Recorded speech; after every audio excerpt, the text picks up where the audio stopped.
some real talk. Oh, I need some real talk. Give me some of that real talk. Today's Real Talk, the show focused on North Carolina real estate. Justin Ckezepis, Claudia Ogrizek of Compass Real Estate. Another week in the marketplace, ups, downs, highs, lows, sideways, reverse, all the different ways you can ride the market. Are the trains still flowing on the tracks at all, or is it pretty much just a discombobulation? On my way here, I was listening to a loan officer saying it's crazy, and we know that.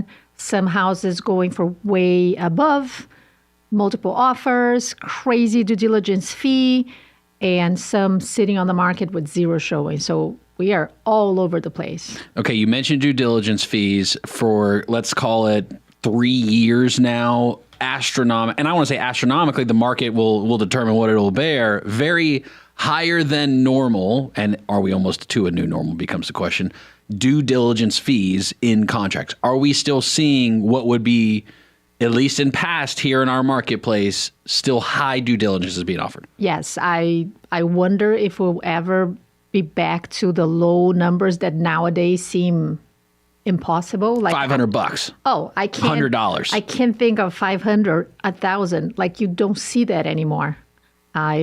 We put a house under contract. I have the buyers, and it was $5,000, and the house is 400 and some, 450, and it's a 5,000 due diligence. We try less, but I'm like, look, just because it doesn't happen anymore, I had the conversation with my clients. Of course, I always say it's case by case. So we had looked at the house. We kind of knew what was coming in terms of repairs. And I'm like, you have to be ready for it because they don't have houses in North Carolina are sold as is. So I'm like, they don't have to do anything and you have to be aware of it. But yeah, $5,000 easily. And for $1 million, 1.5, 2 million, you see easily 50,000. I actually am closing on a house tomorrow, and I don't know how.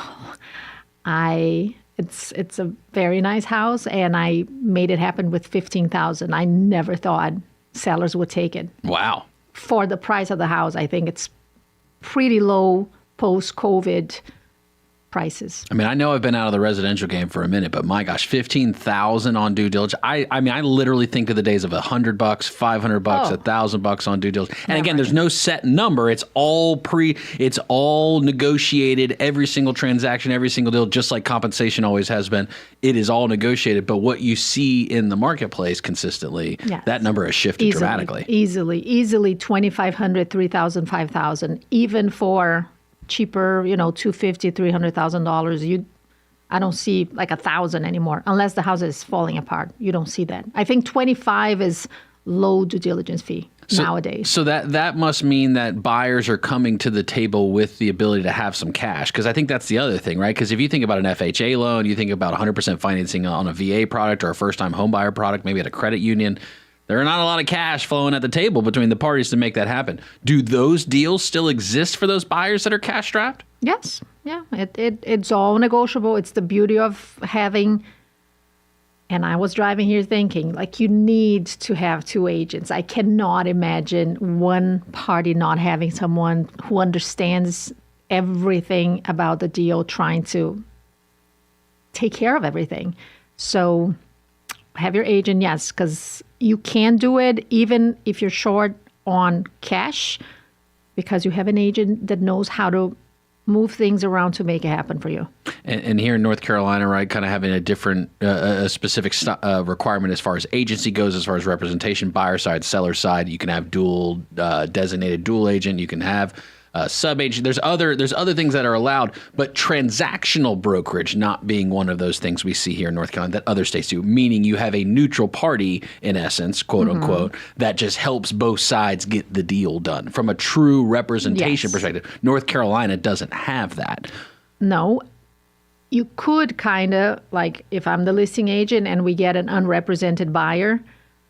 You still can't represent them, though. That's the key. It's unrepresented. So all I would do was type whatever the offer, which again makes me think, how crazy would you be as a buyer to not have someone who understands everything. But you know, the help reality you. of the market is that people, as far as commissions go, thinking they're getting a better deal, they can do it themselves as if that's the way. And since whether that's right, wrong, indifferent, upside down, backward, any of that, it is a real thing in the marketplace. But from your perspective, as the agent, as a broker in the transaction, whether you're representing the seller in that transaction, or maybe you're representing a buyer going after a for sale by owner, do you feel like you end up doing double the amount of work in most of those transactions? Or no, is it actually better because, hey, guys, guess what? You got the best representation. They don't have anybody. This is smooth sailing? Or how does that usually play out for you? Of course, you end up doing more because, of course, if one side is not represented, you kind of have to type stuff and send them to be signed. Do you have double the work? No, because you're not helping the other side. So you work more, yes, but it's not double the amount of. But I just think it's crazy. Ethically speaking, I don't like it. I've had it, but I was almost begging. I had, let's say, a listing, and the guy came saying I'm unrepresented, and I'm like, please talk to someone. Please have your agent. And they're like, no, I'm fine. And my clients say, hey, make all the commission, get all the money. We're fine with you. We trust you. I felt bad, and I begged the guy not to, to hire someone. I said, if you don't know anyone, they were coming from New York. I said, I can give you some names. You can call them. And they were like, no, we're fine. I think it's crazy. But it does happen. And I do know people think that sometimes they're saving money, which is not true. That's the perception. That's the perception, which is wrong. I've had a client, I don't know if I told you, he wanted to sell his house. I knew about it. I knew it was coming one day. And then he said, look, I'm going to try to save commission. I'm going to try to do a for sale by owner. And then he called me, I don't know, like a week later. He was like, I'm being bombarded with like ridiculous lowball offers. And he ended up listing, and after paying commission, he walked away with, I think, $50,000 more than he would have made net amount going for sale by owner. Why? Because I knew how to price, I knew how to negotiate, I knew how to say no to buyers and push and be firm. And he walked away after paying commission, after everything. I put side by side, and he made $50,000 more. The right agent matters. It's also interesting, not in a politics kind of way, but from a policy perspective from this compensation whole shift that's happening. The idea being, okay, well, this is going to enable more competition and help people in the marketplace. I don't know what the idea was here, because really, doesn't this just make it, okay, the sales prices aren't going down. The sellers are just paying less expenses at closing. And so in theory, the coverage of that difference is just going to go to the buyer and increase the buyer's expense overall. I don't know how there was ever an idea that as if this would actually help lower home prices. And I don't, maybe that wasn't even a goal. Maybe I'm making that up and just assuming that's always on everyone's forefront of their mind.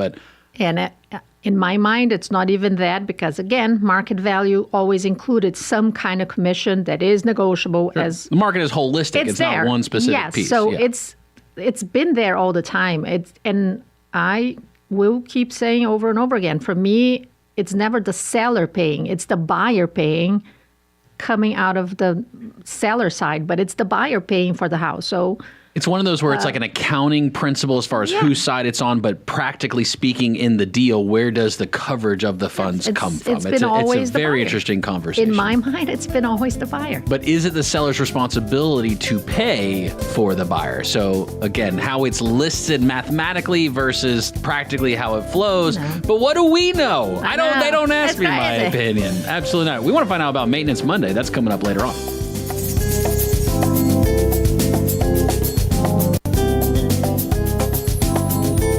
Today's Real Talk, the show focused on North Carolina real estate. Justin Ckezepis, Claudia Ogrizek of Compass Real Estate. All right, so we've solved the market in the first segment of the show, already got it down. We understand how to bring balance back to what is the market value of the house. I'm so glad we caught that. If you missed that, you can go back and listen to it anytime wherever you get your podcasts and the WSIC News app. But for now, we've got to keep going forward with the marketplace. Part of the market, we left off last week with a conversation kind of about transportation. Do you remember us having the conversation about transportation? So the red line, the vote is coming up soon with the city of Charlotte. That's a big deal, right? Kind of this levy of a sales tax to pay for a mass transportation option, because there's multiple that exist. This is one specific option, though there's some subjectivity as far as the final mode of the transportation.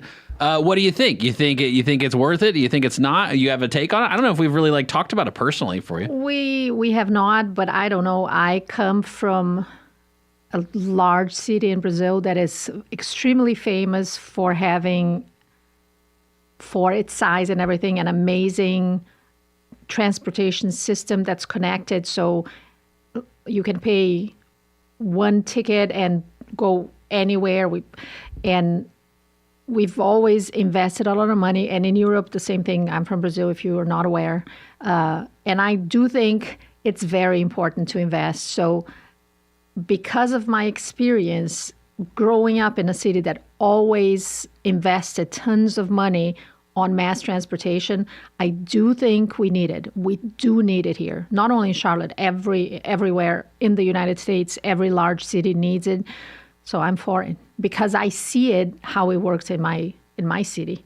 And for clarity, City of Charlotte will be taking up whether or not to purchase the rights to the railroad line of Norfolk Southern in a particular territory. And part of that being that what needs to happen is to go to the voters of Mecklenburg County is a 1 cent sales tax increase, proposed sales tax increase. I think it's 1 cent. It might be, I think it's 1 cent. So if that's what it takes to pay for it, is trains and railroads the right way to do it? I don't know. The future will hold. It'll be probably over a decade if it even does go all the way through, right before we see shovels in the ground. Yes. But for now, we've got to deal. And so when clients come here, and let's look from the buyer's perspective, because besides you being the queen of new construction, you're also bringing in every buyer from every outside place coming here. And as we talked about last week, because of the wages. And they're coming here. Do they say anything about the traffic? It depends on where they're coming from. So again, I have clients moving. We're closing tomorrow. They're coming from Europe. They are getting acquainted, and they're coming from the Netherlands. So tons of bikes and walkability and everything else. So now they are adapting to the car life. So it's a little shocking. But then everybody get in the car. Yeah. And then you have people coming from LA and say, you complain for nothing, because this is not real traffic. So it really depends on where the buyer's coming from. Okay, and then is there still that belief in your mind that Belmont is the future of the area? Do you think that that's the best spot to be? One of them, yes, 100% sure, yes. Okay, and what about price point? So let's go to, let's say, the more labor force buyer right now. Where are you seeing them having the most success in the marketplace? What is any price point? You tell me. Labor. Yeah, labor market. Are they willing to drive a little? I think most of them end up going further. I would say many of them, of course, or all of them, want easy access to highway. So yes, anything surrounding 85, for instance, Gastonia, Dallas, Stanley, Belmont, if you can find something affordable, because those days are gone. And going the other way, Kannapolis, China Grove, Salisbury, Rockwell, Granite Falls. So if you want to drive a little, this is where I see most people, because the 77, I think, is pretty expensive already. So maybe Statesville, but other than that, I would go 85. And I would say most people on a budget or a tighter budget are getting on the 85, 85 corridor, yes. Yeah. Okay, so there is a marketplace for them out here. There just has to be compromises. Yes. Location obviously is a factor of price. And our lives are all about compromise no matter what. So yes, for buying a house, and I always say it's, especially first-time buyers, this is the first house. It's your first step towards the one. So. And that's okay. It's okay. Of course, it is super okay. And then what about sellers right now? Are they the ones still dominating, having the most success in the marketplace, would you say? The what? The most success. Sellers in general, as far as in a transaction goes, if you're on the sell side as compared to the buy side, you are still at a strategic advantage in the marketplace. If you're doing the right thing, yes. You have tons of power if you are doing the right thing. And what do you mean by the right thing? What would that include? Hiring me as your agent. Number one. Preparing the house.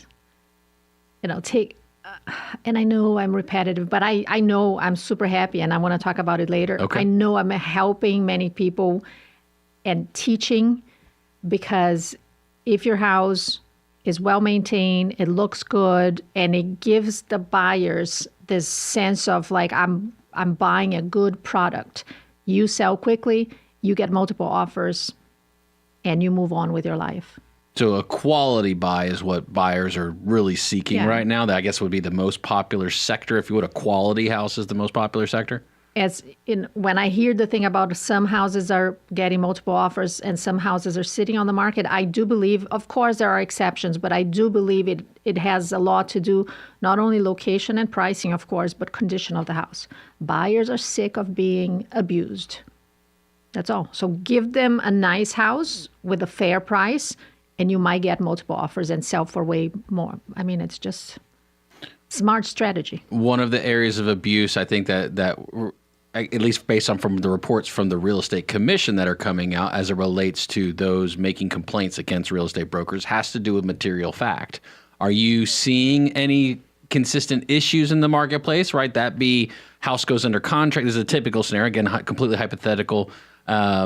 House goes under contract. You see that it comes back on the market now. You wonder why. The assumption likely being it went under contract, it had inspection, it fell apart because of what was found as far as the property goes. Are you seeing that in the marketplace a lot? No, not a lot. No, not a lot. And I wish there was a change. And I'll go back to the commission thing and not being on MLS, which I never saw as a big problem. The opposite. I think it should be public knowledge. If that's the problem, show it to the public. Make it one of the public information about the house, one of the fields for the public, and not remove it from MLS. But the material fact inspection, the back on the market, that's the thing that I think should, because every single house that you see back on the market, it's never the seller's fault. It's always the buyer changed his or her mind, the buyer whatever, the buyer financial fell through. I know it's not true. I've seen houses that my buyers walked away with go back to the market without ever mentioning material fact, without just saying, buyer changed his mind. And I knew it was not true. So I do think that there should be a change in the material fact area instead of the commission or anything else. I think this is a major problem. And you wonder how can it be documented the right way? Because the inspection report itself, not even the buyer has to release the inspection report to a seller when making the request. But they could. I mean, I know it's hard to, but a house, let's say, and I know many people wouldn't be happy with it, but let's say every house that goes back on the market, and yes, it is a risk you take, has to have an inspection done by the seller and posted on MLS. So full disclosure of it. Full disclosure. So then okay, so the buyer changed, something happened. It was not the seller's market, but make it full disclosure. This is the inspection, and you make your own decisions. Too much transparency. My gosh, calm down, why don't you? If you're talking about our market and everything that people think agents do or don't do, so make it transparent. Let's show it. And this is something. One of the deals not all the deals. When I say the right agent matters, I have a few deals. Some agents I'm dealing with are okay, like they're not bad, they're not good, they're like barely doing whatever, it's fine. But some are great, and I wish people understood the difference it makes when you have two great agents working together, because we are working together to make our clients both reach the best possible goal without, being fair, working hard. And again, the right agent matters. By the way, I think it's so cute the past few days. I have clients, previous clients, current clients that tell me something or think of something or do something in their house or realize, and they text me, the right agent matters. It's so cute because they understand. I love it because do we have time? Did I show you this? What do you got? This is something I have on my computer screen to remind me why I have my Instagram account. Oh. It's to educate, to inspire, and to help. Oh. So That's so sweet. And to be funny every now and then, but these are my 3 main things, and I put it in front of my computer screen so I remember that. Like when I post, sometimes I post something funny or whatever, but I am there to educate, inspire, and help. Well, then you got to share with us, and let's do it on the other side of the break. Okay. What are some of your favorite posts that you've done that do each of those, or how have you done that? Because as a broker in the marketplace, right, that's a unique perspective to have of, okay, beyond just the individual representation of the clients, you see it as, hey, we need to understand what's going on in the marketplace as a whole, and that is a unique approach, and you do care about seeing the market as a whole continue to rise up, and that's a good thing. Also, let's talk a little bit about investing. I think that that's an interesting subject in this market right now in particular, and is it still possible? Can you still invest in real estate even today? And Claudia says she's got the answer on that, clearly. Also going to have Maintenance Monday coming up. Stick around.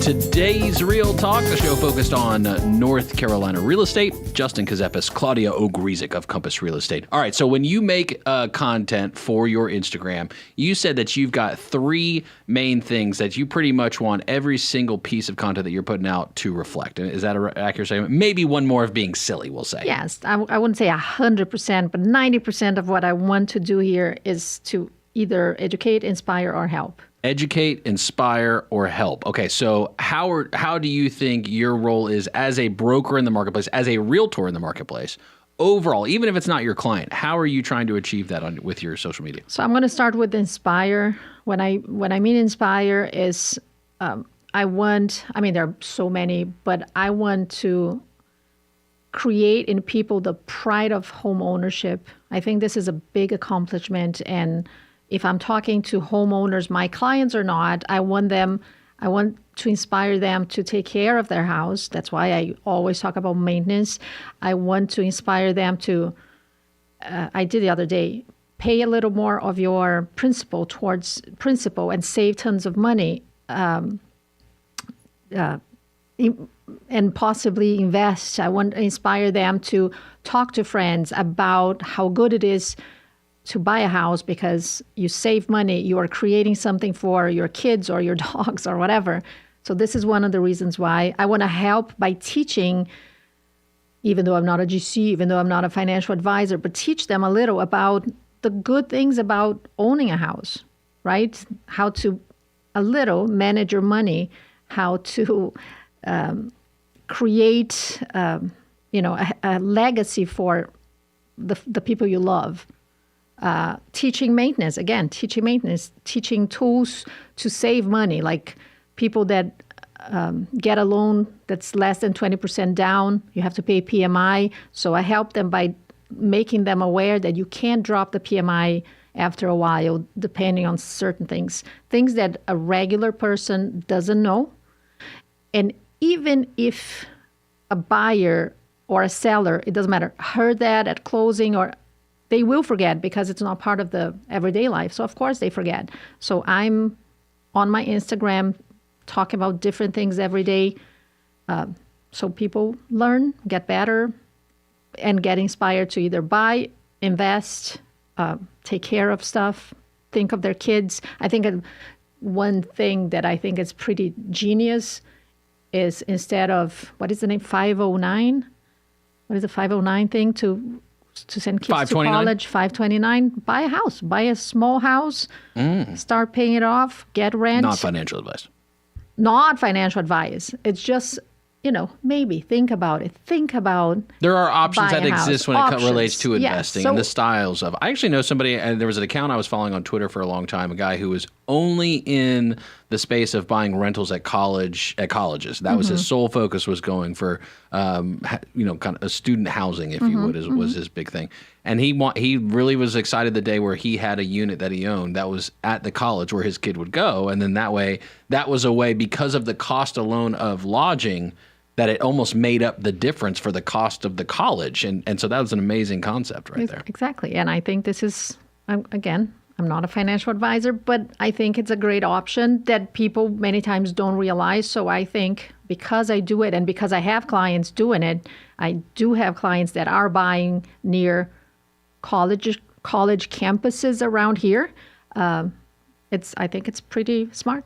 It's getting expensive even for the colleges for rent and things like that. But that being a form of investment. So let's take it back a couple of years to where the wholesale buyer was just dominating a lot of the marketplace right here, because you had a lot of sellers, people who didn't even really consider selling, but they were being marketed to sell extremely hard. Like, I mean, multiple times a week receiving letters from these people and offers on a single piece of paper and a letter in the mail and sellers signing it, right? And that's really happening.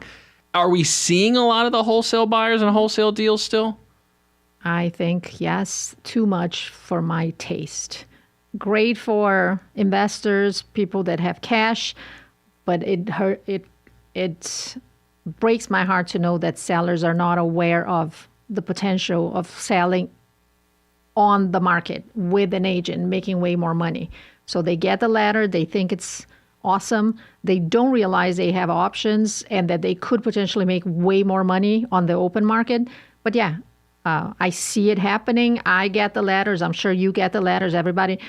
And I think it's important. Going back to talk to an agent. I always say talk to an agent. Check who, and even it's not just a agent. Talk to an agent. Ask for numbers. Ask for production. Make sure you're talking to an actual high-producing agent, not someone that sells one house every 2 years.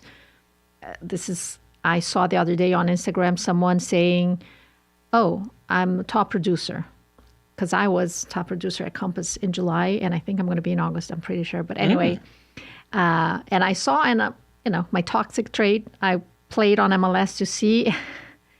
And it was a small firm, very small.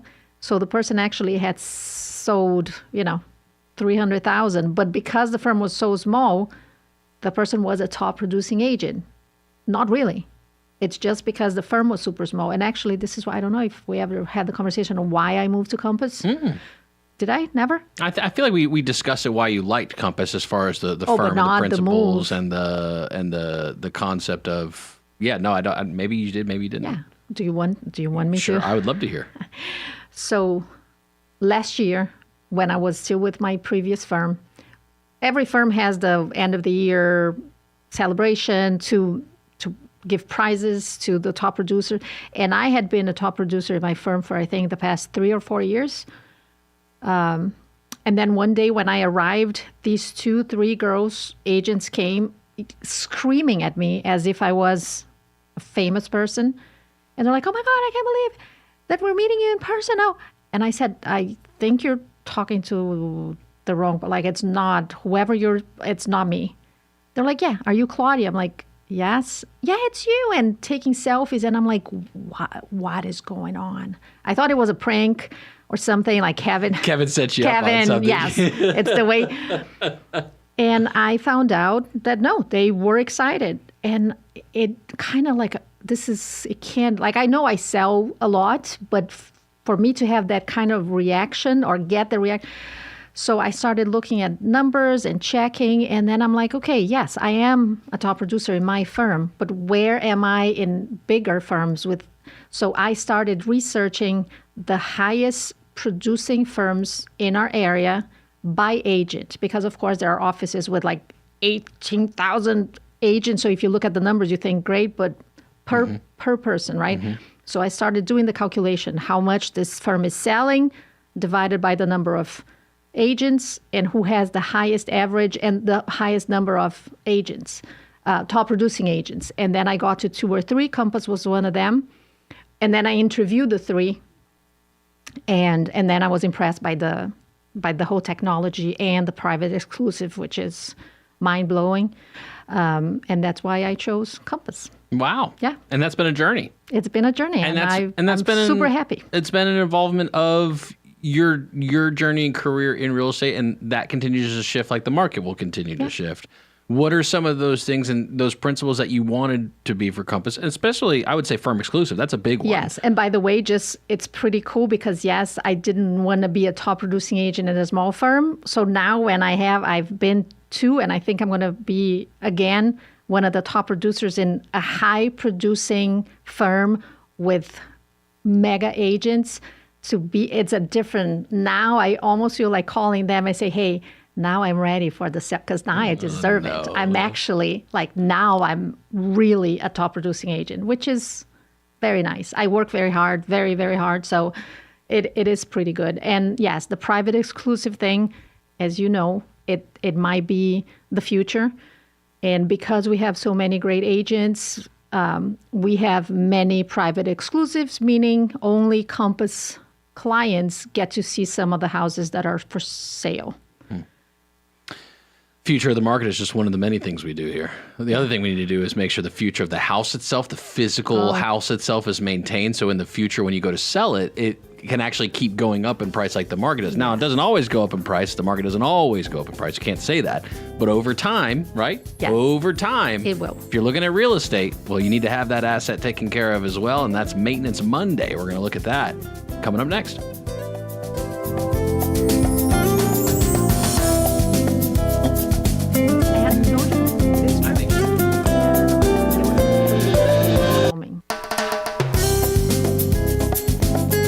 Today's Real Talk, the show focused on North Carolina real estate. Justin Ckezepis, Claudia Ogrizek of Compass Real Estate. Rocking and rolling through the day. That might be what was happening during the summertime while kids were at home, sitting around doing absolutely nothing with their lives.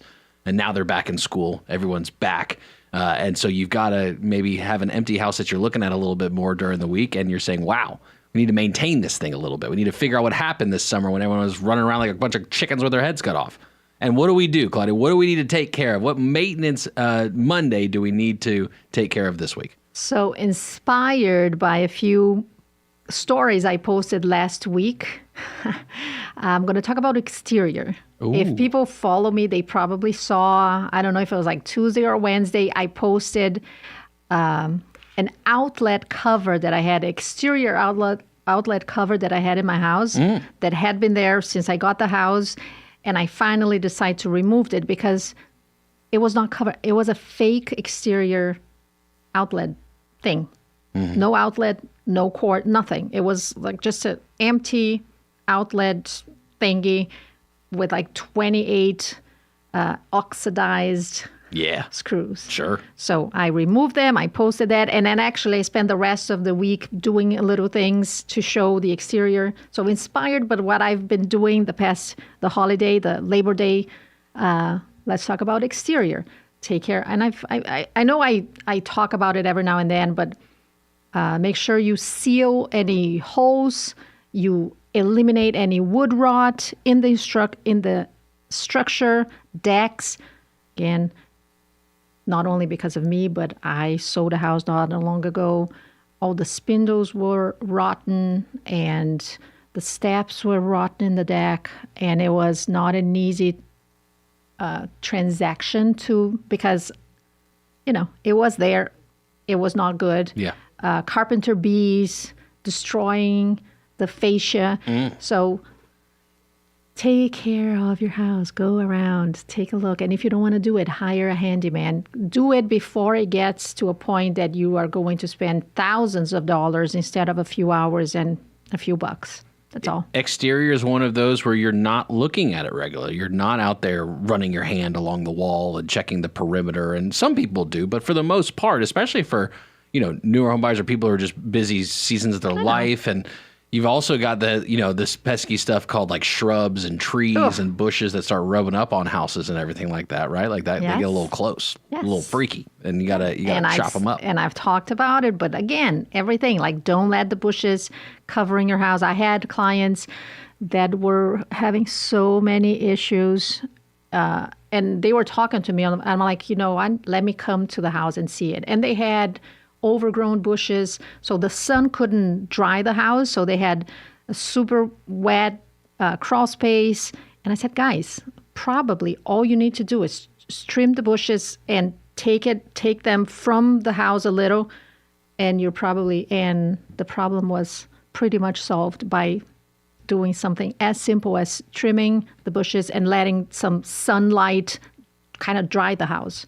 The other thing, you got to be careful of carpenter bees. Yes. You got to be careful of the hornets. You got to know, all of those, the critters, the rodents, all of the animals that also come with really trying to, because just the natural way of animals in nature is they want to find a home, and they've got things built into that they're doing. We have these carpenter bees in the backyard, literally actively. When you say carpenter bees, they are drilling holes, and they can. Yes. It's amazing. They make actual... And a perfect hole. Yes. It's like a perfect circle, too, the way they do it. And this is, again, my Instagram. That's why I post every now and then, and I am repetitive, but every now and then, take a walk around the house and look at it. It doesn't have to take hours and hours, but every now and then, go around, they do make perfect holes. It was impressive. Or the branches, the bushes, if they're touching the house, like the roof, squirrels can come, and you do not want to have squirrels in your attic. It costs tons of money to have them removed. They will probably pee on your insulation, so you might have to replace the whole insulation. Don't take small steps like trimming trees, not letting the trees on top of your roof. Things that cost nothing that can become a very expensive and painful, because if they pee on the insulation and it goes through the drywall, you have to redo the insulation. You have to redo the drywall because it can cross your ceilings. So something simple, trim the branches of a tree, become thousands of dollars and a headache. So Maintenance. And it does not have to be hard, but yes, you need to go around and take a look at your house every now and then. That's one of the many things of owning a house. Utilities is also a factor. And by the way, can I just say, Sure. if you're my client, this is where I draw the line. Now So you get yelled here, no, if you are my follower, please feel free to send me messages, ask questions. I will always be open to answering anything, but only for my clients. If you want me to come to your house to yell at you and see, I'm not an inspector, I'm not a GC, but I can recognize some things and maybe say, hey, it's time for you to just text me and I'll come. Make me some coffee and cake and I'll stop by and I'll kind of at least tell you, look, I see some things, get a contractor. Costs and everything have gone up astronomically, right? We talk about that with housing every single week. We know that when we go to the grocery store, when we go to buy products, it's also happening. Utilities. I am curious to hear your thoughts. Has there been any discussion from clients as far as cost of utilities and then the transferring of utilities? Because sometimes I remember some of the closings where it would be like, well, is it, Duke Energy or is it somebody else or who's servicing the unit and all that? And there were some times where a broker didn't even know what the utility companies were. Do you run into that? Kind of talk about utilities overall and some of the things maybe you're seeing or hearing or anything these days. I'm not saying you wouldn't know what it is. That's first off, let me say, I am not implying that you would not. Do you know me at all? So what, you look it up, Yes. even if you're the buy side, what, are you looking it up before you're talking to the seller? Of course. Why am I not surprised? I love it when the listing agent provides the information, but do I look for the information? Do I send an email with the links? Yeah, of course. Actually, after I'm leaving here today, I'm sending it. I find out what are the utility. I ask the listing agent, but many times I get no response, and I search for it. So I deliver to my clients to make their lives easier. So this is pretty easy if you know it's not complicated at all. I think the hardest one it's not crazy. It's Piedmont gas. That is a little slower than the rest, but it's not bad at all. Nothing is bad. It's pretty. Okay. To transfer, to start a new, it's not bad at all. And cost, I don't see anyone complaining. Sometimes they ask me, but to see or to know or to tell you that people have been asking about them, no. I think the homeowner's insurance is something that kind of got much higher than usual. So sometimes my clients do ask me, when they are getting ready to close and getting a quote, they ask me, they call me, hey, I got $1,500. What do you think? So I'm kind of learning that people are a little concerned about the amounts of homeowners insurance. The premiums is definitely a conversation. We're seeing that across the rest of the nation. We know Florida has had really high rises, double-digit percentage rises. It seems like some reports out of California, Allstate particularly just released a report in recent days. I want to say upwards of some cases 30%. Some they were disclosing are going to have a 600% premium increase. So being aware of that in the other marketplaces, a lot of that coming down to policy. Insurance is very, very regulated. But at the same time, when there are catastrophic incidents and these insurance companies have to cover the cost, well, this is the way then they're going to see premium increases, and that's certainly a factor, natural disasters included. Yes. But other things like maintenance and taking care of and having good bones of a house, let's switch over, new construction queen. Mm-hmm. What's going on there? Anything on the rise in new construction that's got you excited, or is it still the when it pops up or you get notice about it, builder, when you release in the lots, there's a laundry list of people waiting? What's kind of the sentiment across the board? It's pretty much based off school. So the schools where everybody wants to go, we still have lotteries, we still have wait lines, we still have highest and best. So if you want one of the known as the great schools, get ready to bid, go crazy, or pray if it's a lottery. And in not so sought after school districts, then it's okay. You can get deals, you can get closing costs, you can get low interest rates. It's pretty cool. But you have to be open not to be at the famous schools that people want to be in, which is kind of natural, I think. One of the big conversations I think of over the past 10 years in new construction, energy efficiencies. Yes. And a lot of incentives or a lot of people wanting that kind of stuff. Most of that having to do too with some federal policies and some rebates and some tax incentives, right, for builders that were willing to do it. Are you seeing a lot on energy efficiencies at all these days? Not as much as I would like. I love the idea of a highly efficient greenhouse. I don't see it happening as much at all, as much as I would like. There is one builder that does that. It's pretty cool what they do. Their house is a sprayed foam, completely straight foam. So, and I check with my clients. I'm like, is it true? And they're like, yeah. You mean insulation or? The full house. Everything is sprayed foam. All the walls, the attic. You can actually open the attic and leave it open in the winter, in the summer, and it doesn't affect the temperature. Pretty cool. But it's one builder that does it. Can I say the name? You can say Meritage Homes. Meritage Homes yes. is doing they spray do a foam pretty insulation. cool, yes. And I do check on my clients. I'm like, is it true? And they're like, yeah, we pay nothing for power. It's pretty amazing. Very efficient as far as the spray foam goes from an energy efficiency perspective, but very specific in when you have to do it. And if you don't do it in the beginning, my gosh, good luck doing it later. No, and you can't, because I thought about putting spray foam in my attic, and because I have a gas furnace, I'm not allowed. I didn't know that. Did you? Well, no, I did not know that. Mm-hmm. Well, what else we're not allowed to do? Continue on because the hour's over. Okay. Thanks for listening to another week of today's Real Talk. Justin Ckezepis, Claudia Ogrizek of Compass Real Estate, bringing us insight, expertise in the market, buying, selling, whatever it is you're doing. Happy Labor Day. Happy Labor Day. Always. We'll see you next week.